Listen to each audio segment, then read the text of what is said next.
You're listening to The Hour of the Time. I'm William Cooper. And I'm Carolyn Nelson. Tonight, folks, we're going to take you right directly to Phoenix for tonight's Metal Report with Gene Miller. Good evening, Gene. Good evening, Bill. How you doing? Pretty good. Snowing here. Snow on the ground everywhere. Is it? Yes. No snow here in Phoenix. Well, gold today had a high of 379.70 and a low of 376.40. To close at 378, down $2.30. Silver had a high of 5.23, a low of 5.14. To close at 5.21, up 4 cents. The Dow had a high of 39.11.60, a low of 38.86.60. To close at 39.11.60, up $24.20. Something that I found very, very interesting the other day, and I wanted to read this to the listening audience tonight. I think something they need to be aware of, and I'll be more than glad to, people at Swiss America here will be more than glad to make this available to you. It's how the cops can seize your property, and that's how the title of the article. And it says, if you pick up any Wednesday's USA Today and turn to Section D, you'll find a full page of cash, cars, and real estate that the Drug Enforcement Administration has seized under its Property Confiscation Authority. But all this stuff belonged to the drug dealers, and they had it coming, right? Wrong. Those listed the government is careful to point out, are not necessarily criminal defendants or suspects, nor does the appearance of their names in this notice necessarily mean that they are the target of DEA investigations or other activities. According to Jarrett Wilstein, Associated Editor of Financial Privacy Report, police seize the property of an estimated 5,000 innocent persons every week. Agencies now confiscating property from innocent Americans, says Wilstein, include the FBI, the Coast Guard, the Food and Drug Administration, the U.S. Postal Service, the Bureau of Land Management, the Security Exchange Commission, and the Department of Housing and Urban Development, as well as thousands of state and local police departments. Volusia County, Florida, police routinely ask people stopped for traffic violations how much money they're carrying. Wilstein says if motorists have more than a few $100s on them, the money is seized on the grounds of suspicious behavior. Police also seized jewelry and expensive cars. In the last 4 years, Wilstein says these legalized highway robberies have brought in $8 million. Even paying for airline tickets can be dangerous now. It says the DEA and local police operate surveillance units at all major airports. According to Wilstein, virtually everyone you deal with at an airport, from the ticket clerks to the baggage handlers, is paid a 10% bounty for turning you in to the DEA if you buy a ticket with cash or if you look even suspicious. The CBS program 60 Minutes sent a well-dressed reporter to the airports in several major cities where he purchased tickets with cash. In every instance, DEA agents were waiting to seize his money. The feds also keep a watchful eye on patrons of major hotels around the country and have installed surveillance cameras at agricultural supply houses and require salesmen to keep records of people who buy grow lights, hoping to spot pot farms. Wilstein reports. Local police are no slouches either. Texas officers arrested a 49-year-old woman at Houston's Hobby Airport 5 years ago when a drug dog scratched at her luggage, Wilstein says.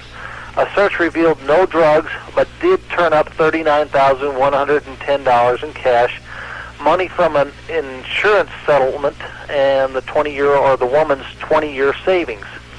The woman was charged with no crime and was able to document the origin of the money. The cops kept it anyway. Though not mentioned by Wilstein, the case of Donald P. Scott shows law enforcement at its worst.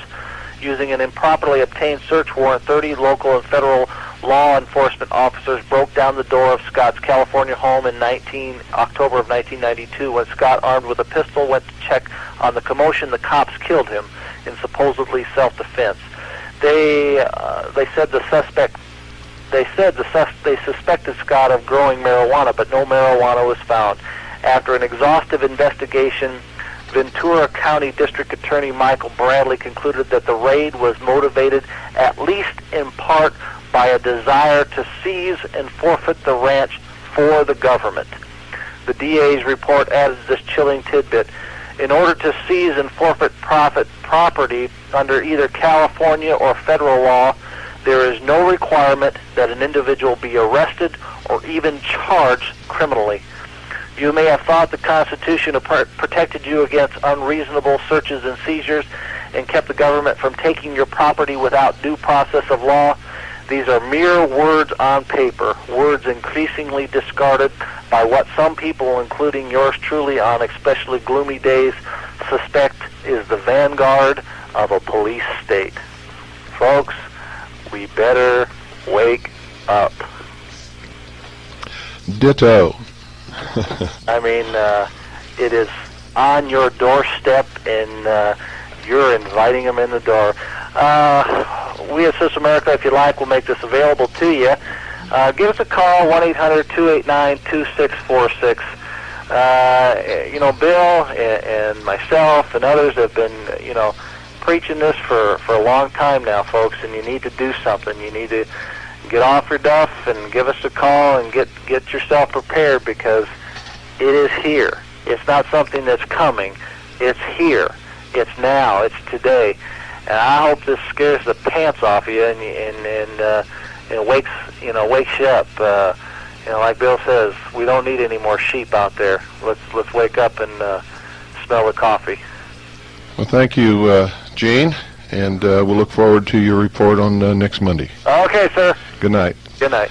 Call 1-800-289-2646. Ask for a copy of that report. Also, check into, folks, protecting yourselves with the only thing that's ever protected you throughout the history of the world, precious metals in its various forms. Call now, 1-800-289-2646. 1-800-289-2646. Now I'm going to let you in on a few little secrets that you need to know. Delta. Delta, the name of the fourth letter of the Greek alphabet. In form, it is a triangle and was considered by the ancient Egyptians a symbol of fire and also of God. In the Scottish and French systems, and also that of the Knights Templar, the triangle or delta is the symbol of the unspeakable name. I-N-R-I. In effect, Jesus Nazarenus Rex Idarum, which means Jesus of Nazareth, King of the Jews. The inscription, which was placed upon the cross of the Savior. In the philosophical lodge, they represent fire, salt, sulfur, and mercury. In the system of the Rosicrucians, they had a similar use. Igne, natura, renovatur, integra, which literally means by fire, nature is perfectly renewed. This idea is also found in the degree of Knights Adepts of the Eagle or the Sun. Don't go away. From the Rose Cross College, which is a resume of the teachings and proceedings of the Rose Cross College during its session held in the month of October 1916 on the 400th anniversary of the founding of the order. the Imperialistic Council and Venerable Order of the Magi, its instructions and the official degree, Priests of Melchizedek, the Knights of Chivalry, and Order of the Holy Grail. Edited by R. Swinburne Clymer, October, and copyrighted 1917, published at Beverly Hall, Quakertown, Pennsylvania. At the close of the June convocation of the Rose Cross Order and Sacred College, it became evident that a convocation of the Sacred College and the Order of the Magi would be necessary in October in order to continue the work and commemorate the anniversary of the foundation of the Rose Cross Order, dating from the year 1516. On the second day of June, special letters of invitation were mailed to all members privileged to be present at the October convocation, and arrangements started so that not only might lectures be given every day during the entire month of October while the college was in session, but that ancient degrees, Sons of Osiris, might also be conferred as they had been during the month of June upon the delegates then present. Information had been received at headquarters from different sources that men without any authority whatever were using the name of the Magi. Men who were not and never had been on the rolls of the order. Acting upon this information, it was considered best that special effort should be made to convene the order during the Sacred College session, and when convened, the official degree, Priests of Melchizedek, should be conferred upon all who were eligible. During July, it became evident that if the work in several large cities were to go forward, leaders should be officially ordained. With this in view, the following notices were mailed to the members of the Royal Fraternity Association, Incorporated. My dear brother, in accordance with the power vested in me as President of the Royal Fraternity Association, Incorporated, and at the request of the Order of the Illuminati, degree Knights of the Rose Cross, I herewith invite you to be present at a special session of the association to begin October 1st and end October 30th, 1916. At this special session of the association, a convening of the Sacred Rose Cross College shall be called, and besides the regular work of the college when in session, the special work of ordaining two members of the fraternity, namely Mr. Charles C. Brown, Buffalo, New York, and Mr. A.W. Witt, Kansas City, Missouri, in accordance with the provision in the bylaws of the corporation, to wit, quote, this corporation shall have the power to call a convocation at any time, and when so convened shall have the power to select teachers and to ordain such teachers to the ministry as shall in their opinion be fitted for the position. And such ordained men shall have the power and the right to officiate at weddings and at funerals, and possess all such other powers as ministers of God usually possess. In accordance with the laws made and provided for in our corporation, we issue this invitation that you may be present. God be with you. Fraternally yours, signed R. Swinburne Clymer, President. All arrangements having been completed during the months of July, August, and September, the delegates began arriving on the last day of September, and on the first day of October, nearly all had arrived who were to be present during the first session. On October the 2nd, the Sacred College was called to order, and lectures being given in the forenoon, afternoon, and evening of each day by those who had prepared papers. Before the morning lecture, a private session was held, presided over by Charles C. Brown of the Buffalo College, and conducted in the manner of the private classes at college in Buffalo, New York. On the evening of October the 11th, all the delegates repaired to the Grove of Osiris, where the 3 degrees, Ancient Mysteries of Osiris, were conferred upon those delegates not previously initiated. The music, especially prepared for the entire ritual, being furnished by Miss Daisy T. Grove of Buffalo, New York. After these ceremonies, all repaired to the hall, where a dinner was served to all.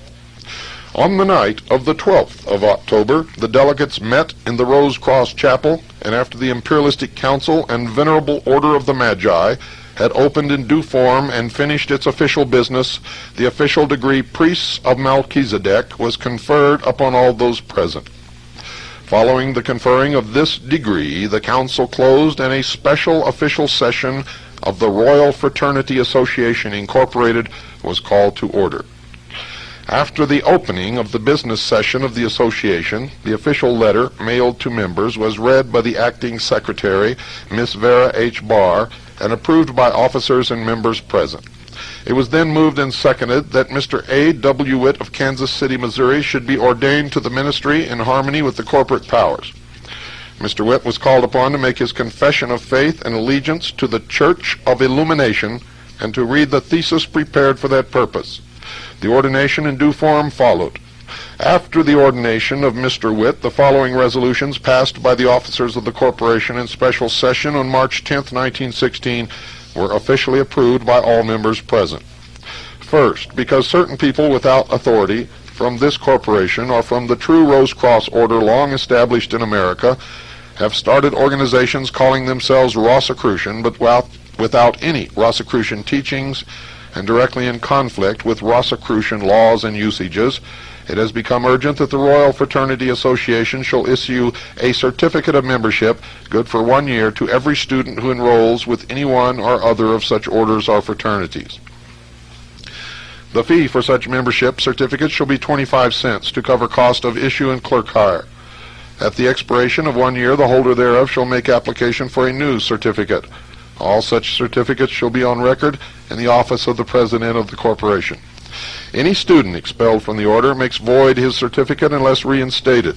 Any member of any body in fraternal relation with the Royal Fraternity Association may, on the payment of a fee of 25 cents, have a certificate issued to him recognized by the fraternities affiliated with this corporation. These rules to go into effect immediately. It is regrettable that such rules and regulations are necessary. Not less than 6 different associations have sprung in existence calling themselves Rosicrucian, without a shred of Rosicrucian teachings, and 3 other associations calling themselves Magi or Melchizedek, without any authority of any Magi, and all of them years after the institution of the legitimate bodies. Furthermore, when 6 members of the Black Brotherhoods have enrolled in the true fraternities within a year to gain secrets to be used by the Black Brotherhoods, we realize the importance of strict rules. For this reason, the Royal Fraternity Association as a protecting body became a necessity. Following the session of the Imperialistic Council of the Magi and the session of the Royal Fraternity Association, a midnight dinner, the October Feast of the Gods, was partaken of by those present. On the night of October 13th, after the opening of the official session of the corporation, the following resolution, voiced by the chairman and seconded by Reverend A. W. Witt, was passed. Under the Royal Fraternity Association, during the convocation of the Sacred College, that the Order of Knighthood, known as Knights of Chivalry, Order of the Holy Grail, be reinstituted. That at this meeting, 1 Sir Knight should be created by the Grand Sir Knight, and that this Sir Knight should select his lady for the coming year, and that during the year following this Sir Knight should select men either within or without the order, that at the next June convocation of the Sacred College, such men selected by him, and not more than 9, attend the Sacred College convocation and be created knights. Those in turn to select their ladies, either from within or without the order, but from within if possible. Only men of the highest standing to be selected, men of the highest moral character, men chivalric towards womanhood. Each man must study and be familiar with the labors of chivalry, legends of the Holy Grail or Holy Grail, and the Golden Fleece of the Jason Society. After the first year, that a certain number of men worthy of the honor be selected, also ladies to the same number, the total of men knights not to exceed 199 during the first 7 years. That the first one to be selected and created a Sir Knight be August Rue, spelled R-H-U, medical doctor of Marion, Ohio, because of high attainments in his profession and the favorable aspects of the heavens to his nativity and of the prophecy made by those who know. Biography: August Rue, Marion, Ohio, specialty surgery and gynecology. Born in Seneca County, Ohio. Graduated from Western Reserve University, Medical Department, Cleveland, Ohio, 1885. Fellow American College of Surgeons, 1914. Yearly special course in surgery and medicine since 1885. Is also an author.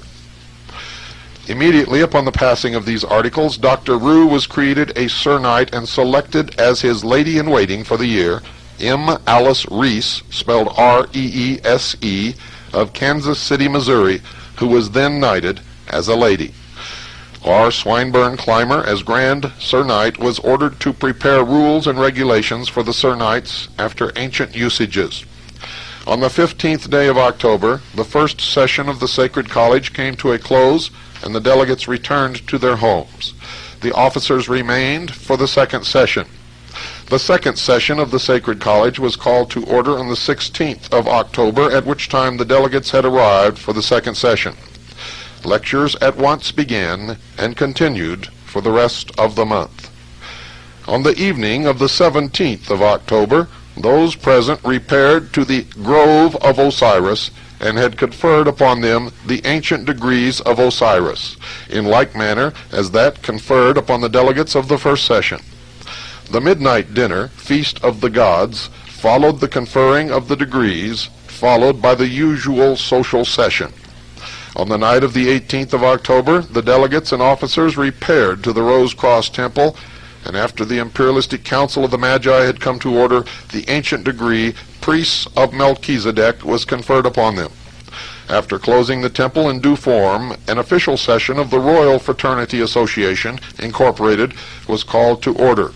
Charles C. Brown of Buffalo, New York, was brought before the session and requested to make his confession of faith and allegiance to the Church of Illumination and read his thesis. He was then ordained to the ministry in due form. After Mr. Brown had been ordained and the business of the corporation brought to a close, a dinner was served to those present.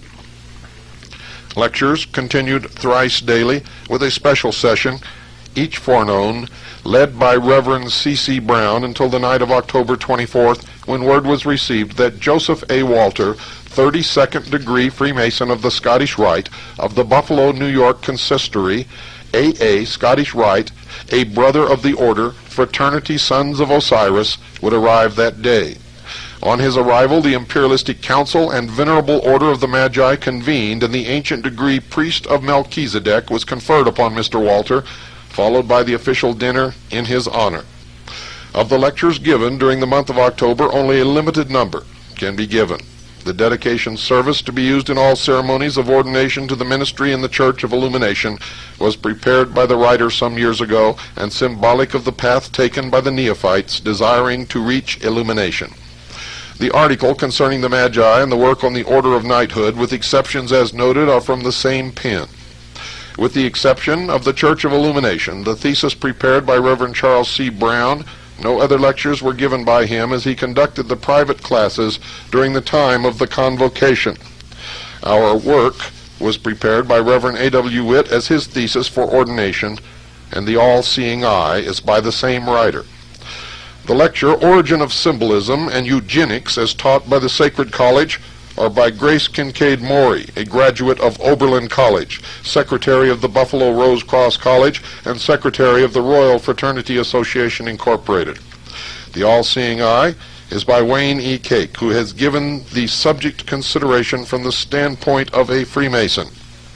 Eugenics, a lecture by Clara Witt, the acting secretary of the Rose Cross College of Kansas City, Missouri, a writer on eugenics and the sacredness of motherhood in the various Masonic magazines of the Middle West.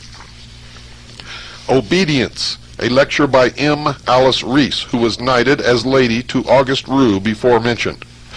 The Christ Birth is a lecture delivered by Vera H. Barr, one of the teachers of the Kansas City College and assistant to Reverend A.W. Witt. The Power of Thought by Mrs. John W. Cook should have careful consideration by all students, as we recognize that thought is the base of all action. These are but very few of the many lectures delivered during the sessions of the Sacred College, and are given because they are fundamental and show the practical scope of the great work. The next convocation of the Sacred College is called for May 15th, 1917, to be held in 3 sessions. Besides the regular lecture course, all the ancient degrees will be conferred, and in addition, the Temple of Philician degrees. Fraternally given, R. Swinburne Clymer, Beverly Hall, November 25th, 1916. Ladies and gentlemen, what you're going to hear tonight is going to be just the beginning of the revelation that those who believe in a master race, those who believe in the theory of white supremacy, those who believe that the Anglo-Aryan race are the true Israelites will discover that they have been conned, they have been scammed, and they are part of an attempt to destroy the United States of America and bring the world once again under the rule of Great Britain. So you had better pay attention. The doctrine of Christian identity, ladies and gentlemen, and of the British Israelite stems directly from the mysteries. It is one of the biggest scams that has ever been put across to the American people. And all of you who are taking part in it,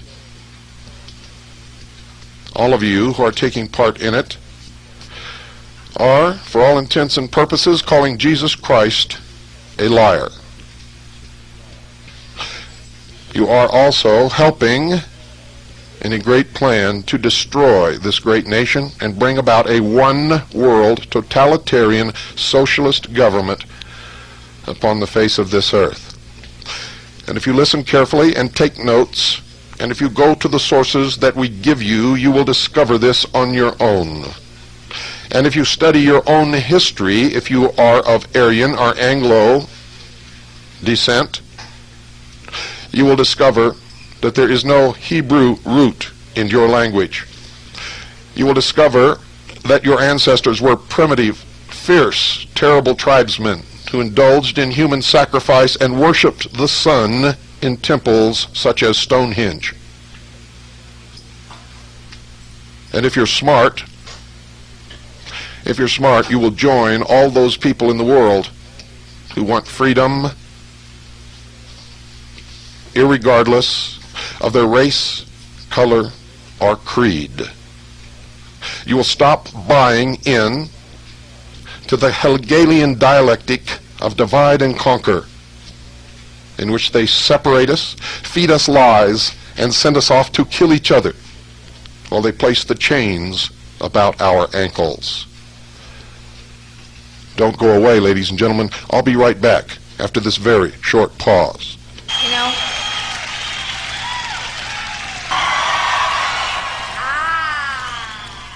Well, if you think that that's not important or has no bearing upon what you're hearing, ladies and gentlemen, continue to listen. Take the doctrine out of your head that you don't want to hear the facts because you already know what you believe. Take the pin labeled Archie Bunker off of the front of your shirt and throw it in the trash can. And pay attention and get smart and wise up. Stop being sheeple. The Order of the Holy Grail. Few people are acquainted with the fact that the flower of manhood in France and England belonged to knighthoods founded ages ago, their object being the recognition of and the homage due womanhood. These orders bear the names of Knights of the Garter in England, whose insignia is the garter, and Knights of France, represented by the fleur-de-lis. Both these orders, ladies and gentlemen, were founded by men belonging to an older and nobler order, Knights of the Holy Grail, who took advantage of a trivial circumstance to establish these orders for the protection of womanhood. Though the knights were in search of the Holy Grail, their own soul, the Grail represents their own soul, they were ever ready to fight for their country, for womanhood, and the sacred mysteries.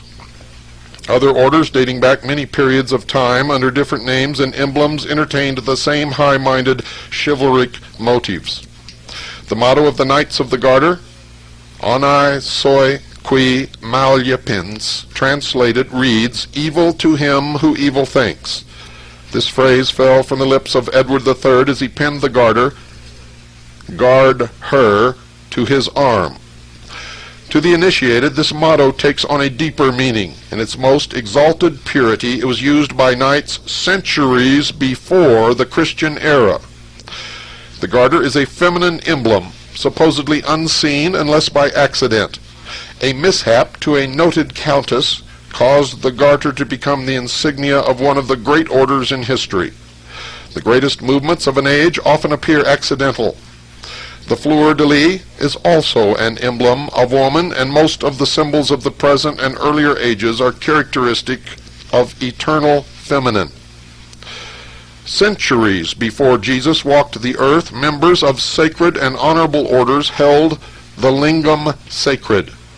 In time, the lingam worship became degraded, not by the members of those orders, but by the people who came to understand something of the outer mysteries and degraded them. Now I want you to look up the meaning of the word lingam. L-I-N-G-U-M.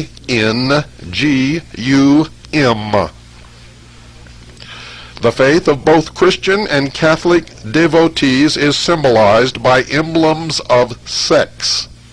The Christian cross indicates the male and the heart, that of the opposite sex.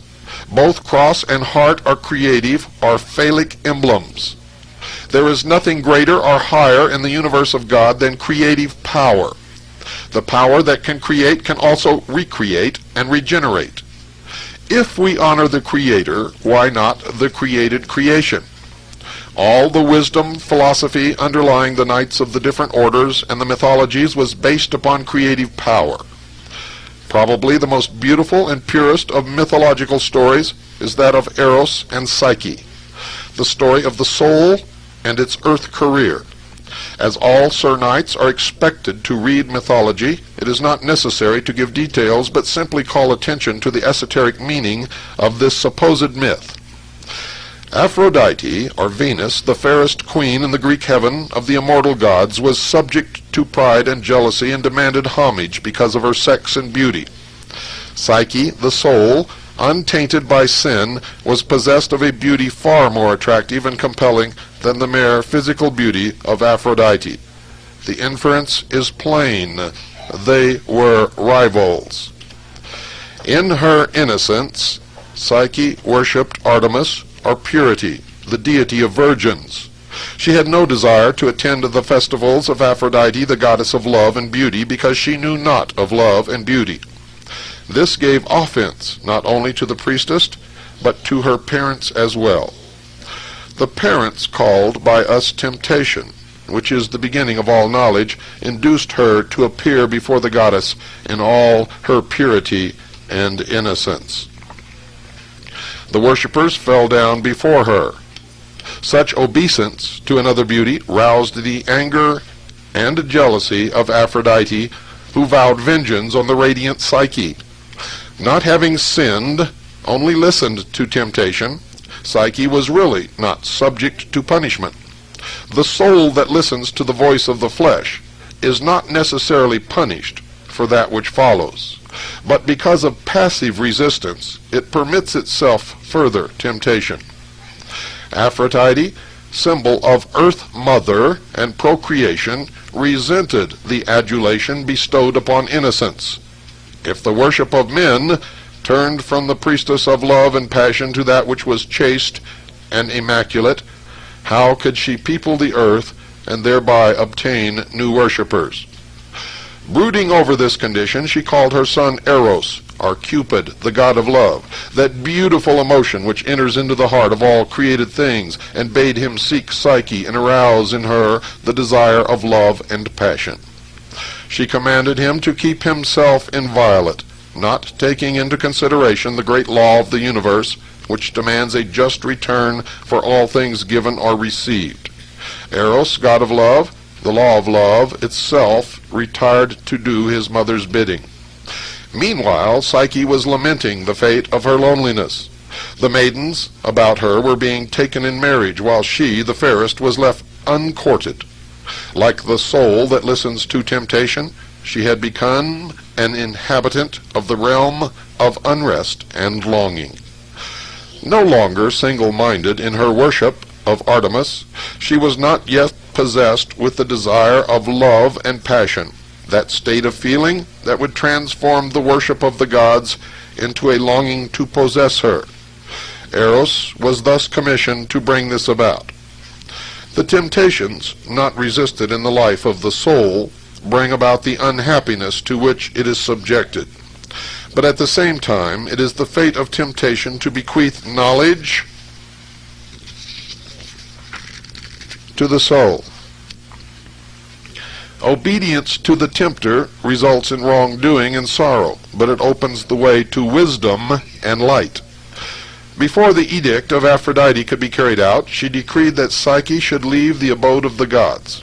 When the soul, in its untried purity, listens to temptation, it closes the doors of heaven against itself, and must then prepare for its journey earthward.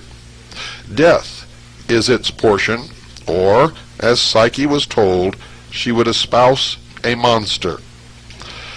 When the soul first comes within the influence of the earth life, it is not conscious of the restrictions of matter, nor the laws that confine it there.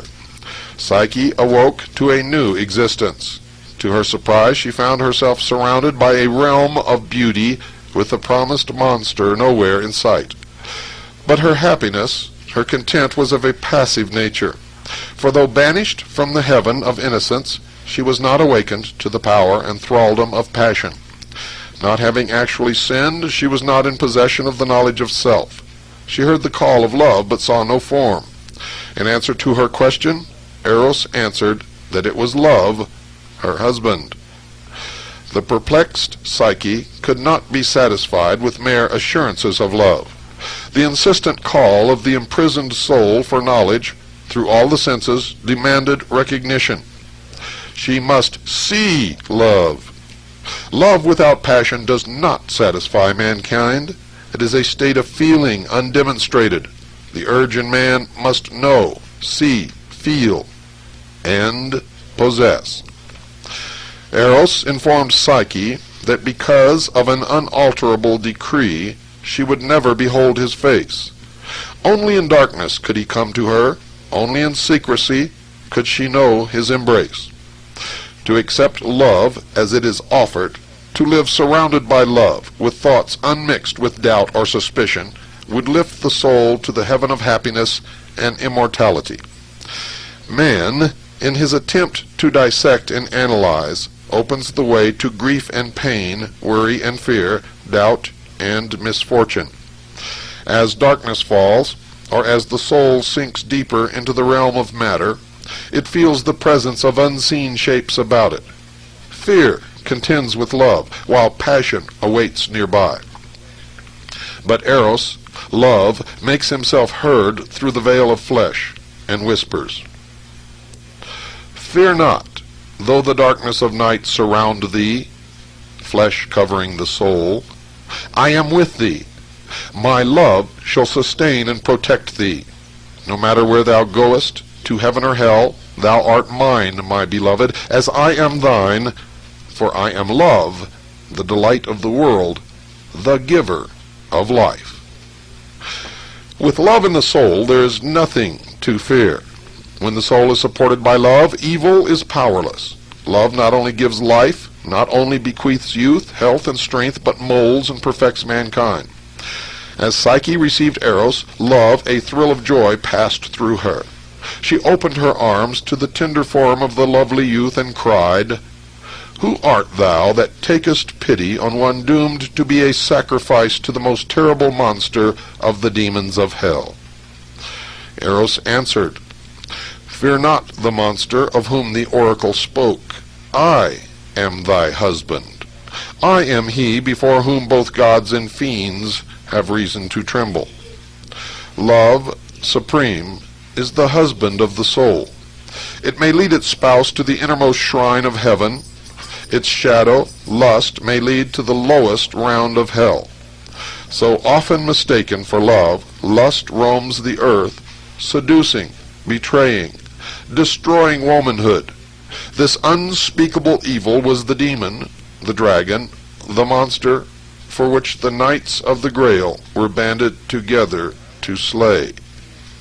All illnesses of women stem from the lust of men. Love supreme is the husband of the soul. Psyche, still fearful, replies, "Why, if thou art death, that fearful ruler of the land of shades, whom even the mighty Zeus dreads, why comest thou in so pleasing a disguise? Thy voice is music, thy breath the perfume of roses, and the touch of thy lips enraptures me. What shall I call thee?" The answer of Eros, "Call me love," is a light set in the midst of darkness. Love dissipates the blackness and unreality of death, disintegrates carnal, sensual desires. The love-encircled soul is able to resist destroying passions. It slays the dragon in its sacrifice to gain that which is real. Interpreted in another way, death, in the pleasing disguise of reward and release, kisses the lips of the weary, bids the soul fear not, and liberates it from the thraldom of earth. Love presides at birth, for through it the soul descends to earth and its consequent experiences and lessons. Love presides at death, for through it the soul ascends to freedom, peace, and joy. O love and death, O death and love, how wondrous kin ye are! The planet Venus thus at once is evening and morning star. O love and death, O death and love, life ended, life begun. The sun may rise, the sun may set, 'tis still the self-same sun. Life's problem here at last is solved. Step in, the door's ajar. O love and death, O death and love, how wondrous kin ye are. Psyche and Eros lived happily together, even though the strangeness of life caused her momentary fear. The soul, surrounded by the darkness, the unreality of earth, seems bound to question the promises of love. Still, unless haunted by the phantoms of doubt and suspicion, the soul retains a general state of peace and happiness. But as time passed, the variety and newness of love waned, and doubt and suspicion became easy to entertain. Eros granted Psyche entire freedom in the selection of her guests, stipulating only that he be not questioned. The generosity and goodness of Eros roused the phantoms to a more spirited action. They urged her to insist upon knowing whom her husband really was. Surrounded by secrecy, how did she know that he was wholly hers? Could she depend upon him to supply her every need? With these questions and inferences, they opened the door to the most deadly of the phantom sisterhood, jealousy. The carnal mind, insisting upon proofs that can be seen and felt, refuses unseen verities. Mind immersed in materiality prefers a chaos of fact and objectivity to a cosmos of harmony and beauty. Eros, noting the perplexity, uncertainty, and unrest of Psyche, following the visits of the fiends disguised as friends, warned her, "I beseech thee to be on thy guard, not only for the sake of our happiness, but because of the child, immorality, thou shalt bear me. If thy guests importune, torment, and worry thee to discover my identity, and thou succumb, I shall leave thee. It is beyond my power to oppose the will of the gods." Now I mispronounce the name of the child. It's immortality, not immorality. Immortality. Psyche replied that with him near, happiness enveloped her. His touch filled her with aspiration and trust. His voice, as the wings of faith, lifted her to the realms of peace and security, but often she felt alone, and the group of sisters, though ugly, entertained her. It came about that inquisitiveness and fear were added to the brood that daily haunted the heart Psyche.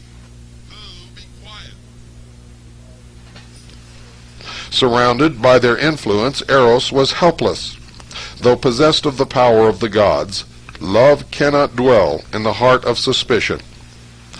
At last, unable to resist the combined influence of the demons, Psyche was persuaded to take her lamp, steal quietly into the chamber of Eros, and gaze upon the face of her beloved. As it lay revealed, a drop of oil caused him to awaken. At the instant of revelation, beholding a being of wondrous youth and beauty, she knew her fears, doubts, and suspicions to be groundless. At the moment of realization that she had possessed all that heart and life could desire, because of a broken law, it was taken from her. The fiend of disobedience had completed her undoing. Psyche, Psyche, thou hast betrayed me. Now must I leave thee. Alone shalt thou suffer from the intrigues of thine enemies. Eros and Psyche parted. Love and soul were divided.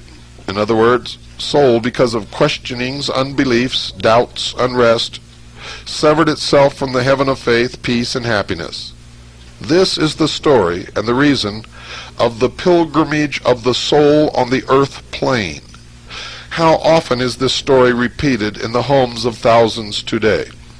Faith, security, happiness, bartered for doubts, suspicions, and jealousies. Psyche, adrift, despairing, was bereft of all things but hope. Having discovered the destructive power of evil thought, she turned about to win back the love, the heaven she had forfeited. To human justice, it would seem that now Aphrodite, divine law, would relent, having witnessed the undoing of Psyche. But not so.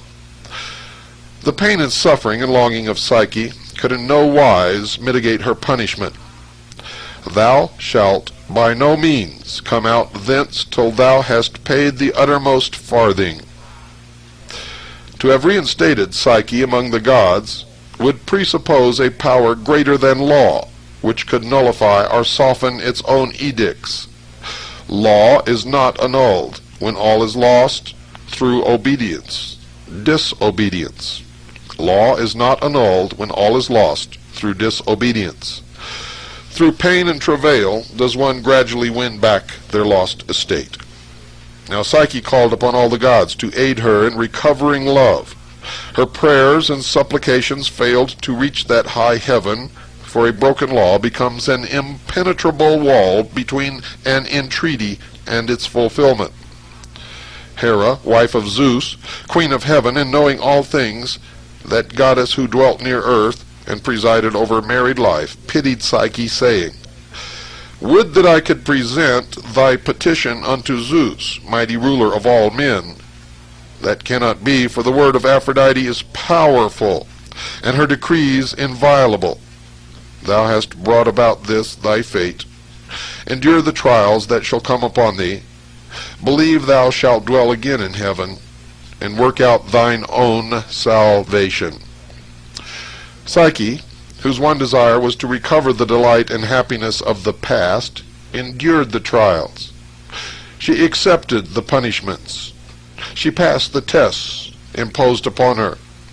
As the reality of the statement became apparent to her that, to the soul without love, all is empty and hopeless, she turned as to a friend to the god of death, that monster whom she had most dreaded, and begged him to take her to the realm of Hades.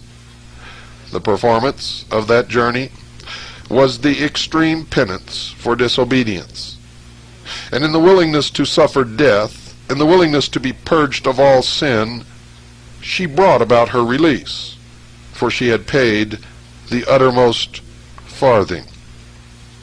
Now, hearing of the voluntary journey of Psyche that she might regain love, Eros flew to her assistance, liberating her from the Stygian slumber, awakening her to life and love and youth. Ah, Psyche, thou most perished to atone for thy fault. Knowest thou not that only the gods can pass and repass the river Styx? To them it is a fountain of youth, but if mortals drink of it, it binds them to the wheel of birth and death. The gods recognize thy expiation and bid thee drink of this cup of immortality. Now, had Psyche reproached Eros for her unhappiness, had she refused to place the cause of her sin and suffering upon herself, had she given up the search for lost love, the usual fate of mankind would have been hers. Unhappiness, poverty, worry, sickness, stagnation, death are the result of ceasing to search, to struggle, to conquer. The soul forfeits love and immortality through disobedience. It achieves love and immortality through faith and trust and loyalty. Death is the problem of life, but love is its solution. The search of the incarnate soul for immortality through the instrumentality of love is typified in the search of knights for the golden fleece or the Holy Grail. Bet you wondered where I was going. The legend of Eros and Psyche may be interpreted as the soul in search of love and immortality, enduring anguish and suffering caused by the sins of fear, doubt, suspicion, and disobedience. Other legends, as unfolded in this series, will outline and reveal those inner meanings and the significations of which are of importance to the students of knighthood and chivalry, this branch of the Illuminati, which originates in the Anglo-Aryan race. In the myths, ladies and gentlemen, surrounding King Arthur and the Round Table, and of those knights of the Holy Grail who were the forerunners of the Order of the Garter and other knighthoods, and in particular of the group known as the Round Table, one particularly is worthy of interpretation, demonstrating as it does the use and abuse of power. And in the second hour tonight, we will tell you the story of Merlin. The story, ladies and gentlemen, of Merlin. And we will continue with our revelation of where the doctrine of Christian identity, British Israelites, the master race, the people who want to rule everybody else, for in all of the lodges there is a prime rule. The Anglo-Aryan race is supreme, and you will find no one of color in the lodge. Ladies and gentlemen, this scenario has been played out throughout the history of man. It has never changed. There's always someone who believes that they are the master race, that they are the only ones fit to rule, and they intend to enslave everyone else, even of their own race, for their motto is, if you are not one of us, you are nothing. Ladies and gentlemen, in the material passed out by James Bobo Grits here, we call him Bobo Grits, Lieutenant Colonel James Bo Grits, in his Spike training advertisement literature and in his Spike video, you will see that Spike is spelled, and I left it up to many of you to learn what it is on your own. Some of you did, most of you did not. S-P,